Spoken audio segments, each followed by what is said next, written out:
कन्या राशि के जातकों के जीवन में अब आएगा अप्रत्याशित मोड़।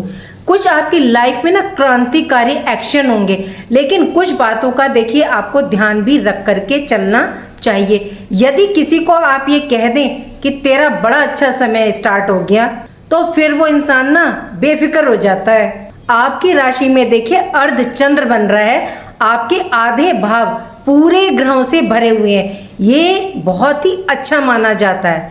6th हाउस से लेकर के 12th हाउस तक ये आपकी लाइफ में काफी चेंज लेकर के आएंगे। जय माता दी, मैं हूं एस्ट्रोलॉजर नीलू चौधरी और मेरे चैनल ग्रहों की माया में आपका स्वागत है। कन्या राशि के जातकों, ये जानकारी मैं आपको चंद्र राशि के आधार और लगन दोनों के अनुसार दे रही हूँ। आप इसे दोनों पर देख सकते हैं। और यदि आपका नक्षत्र उत्तरा फाल्गुनी नक्षत्र है, हस्त नक्षत्र है और चित्रा नक्षत्र है, तो ये वीडियो आपके लिए है। कन्या राशि के जातकों, जून से लेकर के 31 अक्टूबर तक 2026 तक 5 ऐसी खास बातें जिसके बारे में आपको जानकारी दूंगी और ऐसे महत्वपूर्ण योग जो कन्या राशि वालों की कुंडली में निर्माण हो रहे हैं। 2 जून से 31 अक्टूबर तक बेहतरीन समय लेकर के आ रहे हैं। ये 5 महत्वपूर्ण बातें जो आपकी लाइफ में होकर के रहेंगी। चलिए जानते हैं विस्तार से। 5 ग्रह आपकी कुंडली में जो दिव्य योग बना रहे हैं, उनमें सबसे पहले मंगल की बात करते हैं। मंगल आपकी कुंडली के 8th हाउस अष्टम भाव में गोचर करेंगे। और 8th हाउस किस चीज का? रिसर्च का, आपके अनुसंधान का, आयु का, मृत्यु का, दोनों चीज इसी से देखी जाती हैं। आयु और मृत्यु भी, मेडिकल रिसर्च का, डीप अध्ययन का, ससुराल पक्ष का, यहीं से देखा जाता है। 8th हाउस में मंगल बहुत ऊर्जा एनर्जी के साथ पावरफुल स्थिति में रहेंगे। और देखिए ये यहाँ स्वग्रही भी हैं। ये आपके लिए एक प्लस पॉइंट है। कन्या राशि वालों, यदि इस समय स्वास्थ्य संबंधी समस्याओं से जो आपको लड़ने की ताकत दे रहे हैं, वो मंगल दे रहे हैं और ये आपकी सहायता भी कर रहे हैं। जबकि ये पॉजिटिव और नेगेटिव यहाँ दोनों दे रहे हैं, ये मैं आगे बताऊंगी। बात करें सूर्य की, तो सूर्य कन्या राशि की कुंडली में 9वें भाव में भाग्य भाव के स्थान में है। और सूर्य ग्रहों के राजा का भाग्य भाव में बैठना आपके लिए काफी पॉजिटिव है। तीसरा, शुक्र आपके गुरु के साथ युति करेंगे इनकम भाव में। गुरु बृहस्पति हंस महापुरुष राजयोग का निर्माण कर रहे हैं आपके 11th हाउस में 2 जून से लेके 31 अक्टूबर 2026 तक। 12 वर्षों के बाद हंस महापुरुष राजयोग बना रहे हैं आपकी राशि में। गुरु बृहस्पति अतिचारी अवस्था में और उच्च भाग्यशाली समय लेकर के आए हैं आपके लिए। चलिए अब बात करते हैं पॉइंट टू पॉइंट। सबसे पहले पॉइंट की बात करें मंगल की। मंगल का 8th हाउस में स्वग्रही बैठना आयु वृद्धि कारक होता है। कोई अनहोनी नहीं होने देते, ये उससे बचाव करते हैं। ऐसे जातक बड़े बड़े संकट, बड़ी बड़ी बीमारी से बाहर निकल जाते हैं। 8th हाउस के मंगल आर्कियोलॉजी यानी कि पुरातन की फील्ड में उन्नति प्रदान करते हैं। मेडिकल फील्ड में है, रिसर्च की फील्ड में है, तो जातक काफी कुछ प्राप्त करता है। पैतृक संपत्ति आपका विवाद है, तो वो आपके हक में आपको रिजल्ट ये प्रदान करेंगे। ससुराल पक्ष से यदि कोई विवाद है, तो यहाँ देखिए आप अग्रेशन को ना अपने थोड़ा सा शांत करें। जब भी आप ससुराल जाएं तो कुछ ना कुछ मीठा लेकर के अवश्य जाएं, विवाद आपके सॉल्व हो जाएंगे। देखिए यहाँ थोड़ा सा स्वास्थ्य का क्या ध्यान रखना है आपको, क्योंकि आपके स्वास्थ्य के भाव में राहु भी बैठे हैं, तो आपको सिर दर्द, माइग्रेन, गुस्सा, अशांति, तनाव आपको हो सकता है। और 8th हाउस के मंगल जो होते हैं ना, ये एंटीबायोटिक सर्जरी भी कराते हैं। महिलाओं को गायनिक प्रॉब्लम देखने को मिल सकती हैं, तो स्वास्थ्य पर देखिए विशेष ध्यान रख के चलिएगा। दूसरा पॉइंट, सूर्य आपके 9th हाउस भाग्य भाव में है। यदि आपका भाग्य साथ नहीं दे रहा था, अवरोध अड़चने आपके कार्यों में आ रही थी, तो देखिए सूर्य का 9th हाउस में आना भाग्य को चमकाता है। अड़चने परेशानी हटने लगती हैं, कार्यों में आ रही अड़चने ना स्वतः ही हटने लगती है और आपके कार्य बनने लग जाते हैं। पुराने कार्य जो आपके पेंडिंग थे, आप चाह रहे थे कि वह पूर्ण हो जाए, कार्यों के पूर्ण होने का अब समय चल रहा है। शत्रु आपके परास्त होंगे, और सूर्य देखिए आत्मा के कारक होते हैं, तो आप ना इस टाइम धर्म अध्यात्म स्पिरिचुअलिटी से जुड़ करके रहिएगा। देखिए धर्म अध्यात्म का मतलब जो है सिर्फ पूजा पाठ या घंटी बजाना नहीं है, बड़ी गहराई है धर्म अध्यात्म में।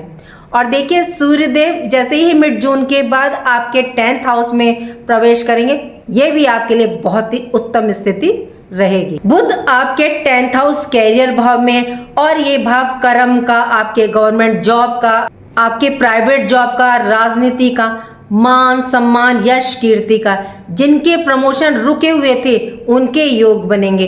बिजनेस व्यापार को देखिए बूस्टअप करेंगे, वृद्धि देखने को आपको मिलेगी। पॉलिटिक्स में है जो, उनके लिए बहुत ही सुनहरा अवसर है। कर्म से धन की प्राप्ति के योग निर्मित हो रहे हैं। मान सम्मान इस दौरान आपको, आप स्वयं देखेंगे कि इस टाइम आपको प्राप्त हो रहा है, आपकी यश कीर्ति बढ़ रही है। बात करें देवगुरु बृहस्पति की, आपके लाभ भाव इच्छा पूर्ति के भाव में, और 12 वर्षों के बाद हंस महापुरुष राजयोग बन रहा है। लाभ इनकम के स्रोत आपके लिए खुलेंगे। ये समय ऐसा रहेगा आपके लिए कि आपकी मेहनत का क्रेडिट तुरंत आपको प्राप्त होगा। गुरु बृहस्पति धन के, ज्ञान के, संतान के, विद्या बुद्धि के, जीवन के कारक हैं। देवताओं के गुरु का लाभ भाव में बैठना आपको लाभ की प्राप्ति के योग ये यहाँ निर्मित करेंगे। अभी तक जो मेहनत आप कर रहे थे उसका बेनिफिट आपको नहीं मिल रहा था, सेविंग आपकी नहीं हो रही थी। देखिए आप लोग गौर भी दे रहे होंगे कि आपकी सेविंग बिल्कुल नहीं हो रही थी, बल्कि उल्टा निकल रही थी। ऐसा नहीं है कि अब आपके खर्चे ये बंद कर देंगे, लेकिन अब जो है ना खर्चे आप सोच समझ करके करेंगे। इस टाइम आप सिर्फ धन का ही संचय नहीं, ज्ञान का, नॉलेज का भी करेंगे। या आपके अंदर ऐसी कोई हॉबीज थी जो छुपी हुई थी काफी टाइम से, और वो इस टाइम आपकी बाहर आ सकती है। आप अपनी स्किल क्षमताओं को इस दौरान बढ़ाइए। गुरु बृहस्पति की सप्तम दृष्टि आपके 5th हाउस पर, जिनको संतान नहीं हो रही थी, इस सुख से वंचित थे, तो उनके लिए काफी अच्छे योग बन रहे हैं। स्टूडेंट्स के लिए ये टाइम पीरियड किसी गोल्डन अपॉर्चुनिटी से कम नहीं है।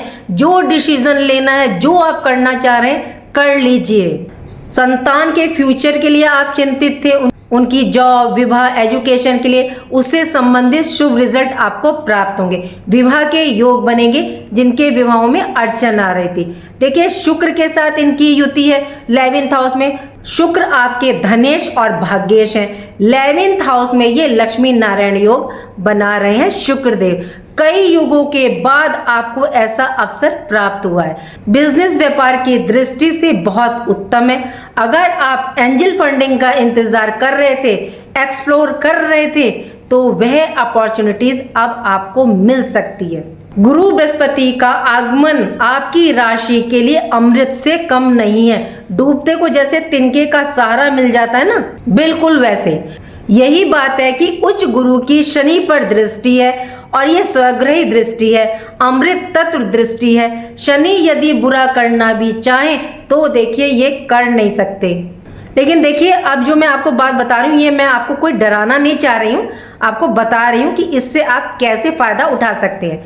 लेकिन आपका वैवाहिक जीवन देखिए 7th हाउस जो है 2 पाप ग्रहों के बीच में है। ये वैवाहिक जीवन को ना थोड़ा सा कष्ट देता है। राहु, शनि, मंगल, सूर्य की जो क्रमबद्ध स्थिति बनी हुई है मैरिड लाइफ के लिए कहीं ना कहीं परेशानी लाती है, वाद विवाद खड़ा करती है या मन को हटाती है। यदि आप किसी परेशानी से अब तक बच रहे हैं तो वो गुरु बृहस्पति की वजह से, और यही आपको अपनी लाइफ में क्रांतिकारी परिवर्तन देखने को मिलेगा अक्टूबर तक। यदि आपका सरकारी काम है, कंप्यूटर, इंजीनियरिंग, इलेक्ट्रॉनिक, इलेक्ट्रिकल, और आप आईटी फील्ड से हैं, या इंटेलिजेंस या आर्टिफिशियल इंटेलिजेंस से हैं, वकील, जज, टीचिंग लाइन है, केमिकल से जुड़ा आपका कार्य है, तो उनको इस टाइम काफी बेनिफिट प्राप्त होगा। केतु आपके 12th हाउस में, और ये भाव जो है व्यय भी करवाता है और चिंतन भी करवाता है। ये भाव मन में कभी कभी अलगाव की स्थिति भी उत्पन्न करता है। 12th हाउस में केतु तो मनुष्य समय के साथ, अवसर के साथ अपने आप को बदल देता है। शनि अब देखिए इनको नजरअंदाज नहीं किया जा सकता। इनके पास आपके 3 केंद्रों का आधिपत्य है। एक तरफ ये आपके लगन को देख रहे हैं पूर्ण सप्तम दृष्टि से, वहीं दशम दृष्टि से ये आपके हृदय भाव, सुख भाव को देख रहे हैं। यहाँ थोड़ा सा देखिए ध्यान रखिएगा अपने हार्ट का और अपनी माता का भी ध्यान रखिएगा। लेकिन कार्यों में ना ये थोड़ा सा स्लो, थोड़ा सा ये डिले कर रहे हैं, लेकिन ऐसा नहीं कि आपके कार्य रुकेंगे, कार्य आपके पूरे होंगे। क्यों? क्योंकि गुरु की दृष्टि आ गई, वो उसमें बल प्रदान करेगी। अब आपको उपाय क्या करना है? देखिए, जो पुरुष हैं वो तो देखिए हनुमान जी की पूजा कर सकते हैं, उनके चरणों में पान चढ़ाएं, बजरंग बाण पढ़े। लेकिन जो महिलाएं हैं वो मंगल के लिए या तो सिद्ध कुंजिका स्तोत्र का पाठ करें, नहीं तो दुर्गा सप्तशती का पाठ करें। आने वाली जो बाधाएं हैं, समस्याएं हैं, वो नहीं रहेंगी और दूर हो जाएंगी। दूसरा, सूर्य को जल अवश्य दे, क्योंकि अभी ये 9th हाउस में है और मिड जून के बाद ये आपके 10th हाउस में जाएंगे, तो सूर्य को जल देना बहुत आवश्यक है आपके लिए। देखिए, जिनको स्वास्थ्य संबंधी परेशानी आ रही है, कन्या राशि वालों, आप रात को अपने सिरहाने मतलब अपने बेड पर 1 लोटे में जल भर के रखें और उसको जब सुबह उठें, कोई ज़रूरी नहीं है कि आप नहाएं धोएं, सुबह उठते ही आप किसी भी गमले में उसको बढ़ा दीजिए। ये सबसे बेस्ट उपाय है यदि आपको बहुत ज़्यादा परेशान। देखिए, परेशानी तो आएगी, लेकिन क्या है, वो कम हो जाएगी, उसकी नेगेटिव चीज़ों में कमी हो जाएगी। उम्मीद करती हूँ कि जो जानकारी मैंने आपको दी वो आपको पसंद आई होगी। पसंद आई है तो लाइक कीजिएगा, कमेंट बॉक्स में हर हर महादेव लिखिए और मेरे चैनल ग्रहों की माया को सब्सक्राइब कीजिए। यदि आप चैनल पर नए हैं तो प्लीज़ चैनल को लाइक करें, सब्सक्राइब करें और कमेंट बॉक्स में हर हर महादेव लिखें। राधे राधे, जय माँ बाबा।